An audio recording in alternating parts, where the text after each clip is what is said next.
line. They were concerned about it all week, yet he still did it to them. Wonder how that's going to carry over the rest of the game. No good.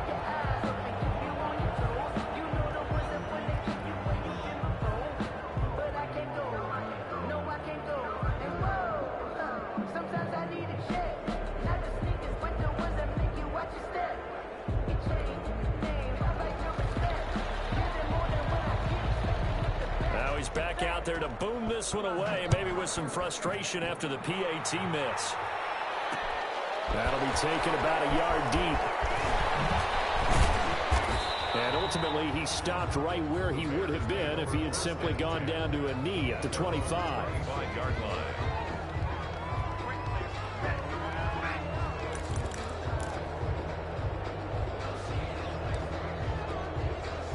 At the line, prepping for their next drive, the Bears offense. And following the interception, just any interception, are you a little bit more cautious when you start that next drive, or no, you just throw that out the window?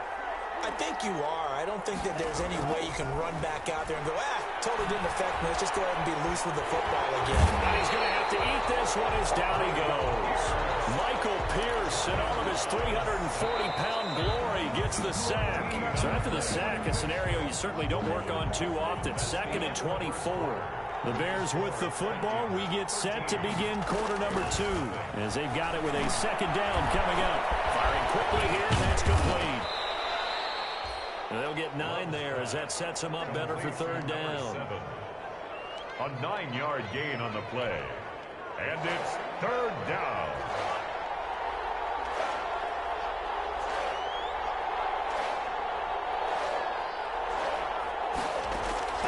Now Love. Now they set up the screen. That's complete. And they're going to get him down well short of the first as he can only get this to the 30. They pick up 10, but it'll still lead to a 4th down. Instead of throwing it downfield, Charles, they just tried to dump it underneath there. You like the call? I do. I think it's a high percentage play because you get the completion. What you're counting on is your back to use his legs and his elusiveness to make people miss and pick up the 1st down. In this case, it didn't happen. A very nice punt that time, but they get 11 back on the return. And the Vikings will take over here 1st and 10.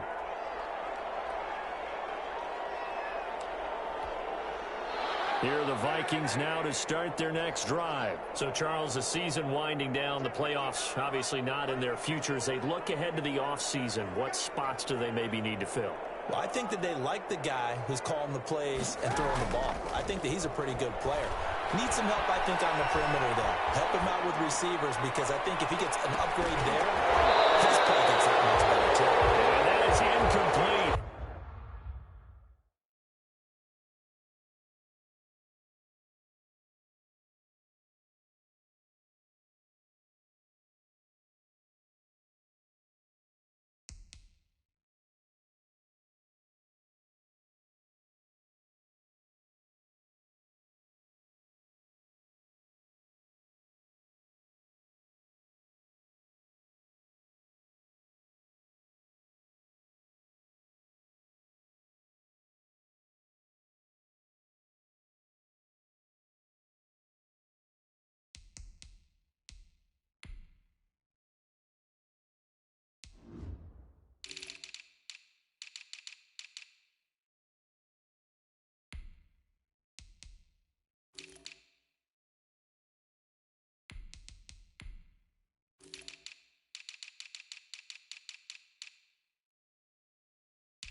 He couldn't hold on through the contact. Brings up 2nd down.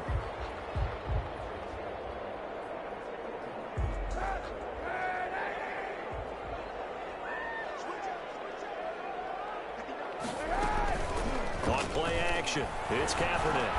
He finds an opening past the 40. He'll get this to roll. And finally brought down right at the midfield stripe. The extra effort after the catch makes it good for a gain of 26 and also a 1st down. 1st and 10 at the 50-yard line.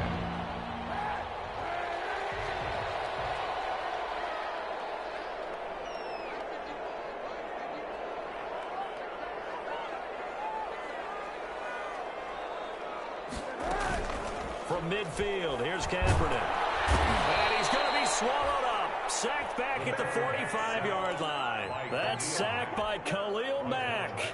Well, that play was the very definition of fast, quick, and in a hurry. Suddenly, he was there. Yeah, blink of an eye. That happened fast and a big sack. Oh, the pressure too great, and he goes down once more. Well, this is what happens when you get behind the chains, as people like to say. When you have obvious passing situations, hard to vary it up and fool the defense. And you hate those situations if you're an O-lineman, right? Oh, without a doubt, because you just know they're coming, and you never know exactly how. They can be exotic in their blitzes, or their athletic ability just takes over. And that one incomplete.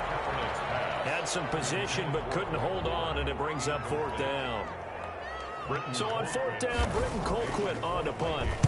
And he was called on 3 times in the win last week as his first one here's away. And that one hits a little too close to the goal line, and it continues into the end zone for a touchback.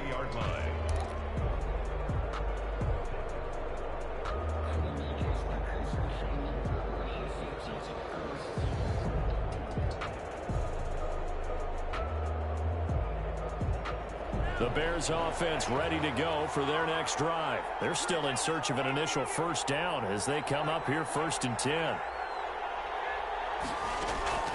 Out of the shotgun, it's Love. And he can't find a receiver, and he's brought down. Daniil Hunter, he's the one to get him, and that is sack number 7 for him on the year. And he's going to lose yardage here, back to his own 18. 2 yards the loss, and now 3rd and 12. This defense has really flown around in the first half. They've gotten to the ball carrier before they can really get started. Offense got to come up with something else in order to try and get this running game going. And that'll be intercepted by the Pro Bowl safety Harrison Smith. And the return will stop right around the 25. He's had a fantastic rookie season, made a lot of lovely throws, but that wasn't one of them. Well, we got to give him one, don't we? I mean, with the year he's having, a lot easier for he and his teammates to accept that throw, because for the most part, what they've seen, it's been pretty sensational. Now he's going to swing this one out to his running back. And he's got room. He'll head out of bounds inside the 10. Mark him down at the 9. That is a gain of 16 to set him up 1st and goal. Right after the turnover, they come out throwing. And that means it's a sudden change situation. We used to practice it on defense. Sudden change, get out there, stop the offense. But you typically run out there a little bit unsettled. I think that's why he came right out throwing the football, hoping to catch him off balance. And he did. Defensively, pretty good start there with their backs against the wall. That's a win for the stop troops right there. And if I'm them, I get a little bolder now. They won the first battle. Keep coming after him. Put the pressure on him. And he'll get into the end zone. Touchdown, Minnesota.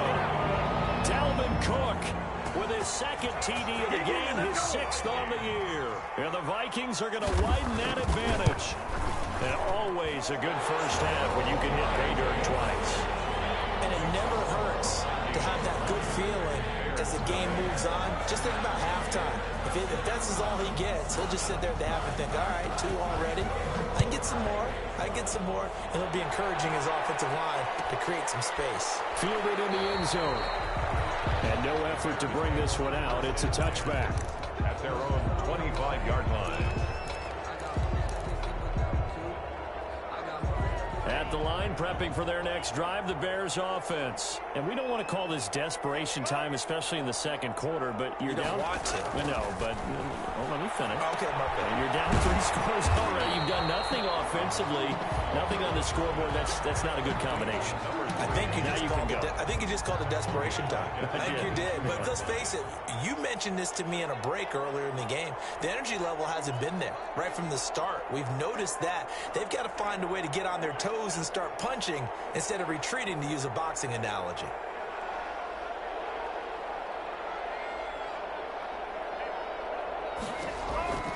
Second down, Love.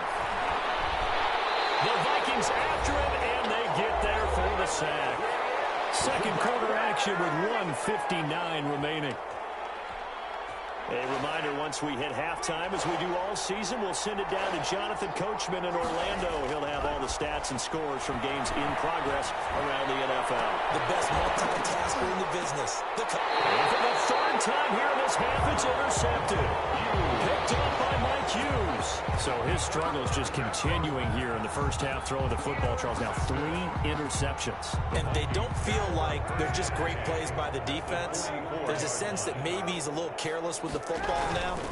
So some of the great coaches in the past, they've always said, I can't teach you, obviously, because you're not listening. So maybe the bench can teach you. He's got to be careful now. He might get pulled. A good pickup there, 21 yards. 3 tight ends in the ball game here on 1st and 10. He's been the forgotten man in this first half. Not a guy you want to forget. Not only his first catch, first time they targeted him. That doesn't make any sense, does it? Because those are the types of plays that he provides. When he does come alive, when they do look his way, not only is it a big catch, it's a first down. Another good completion on the drive as the Vikings have a first down.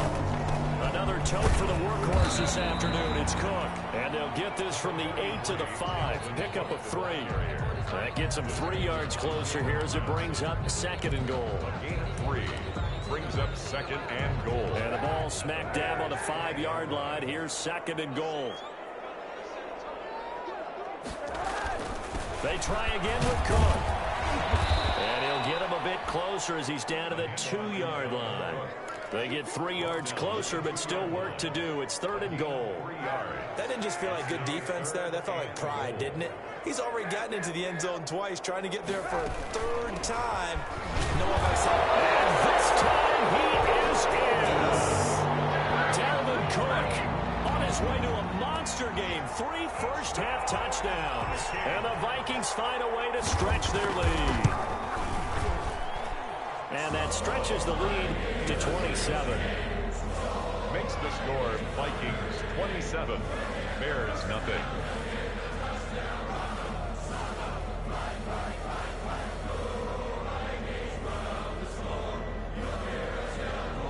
Out is the kickoff unit as they run up and send this one away. Taken in the end zone. And this will not be returned. It'll come out to the 25. 25-yard line.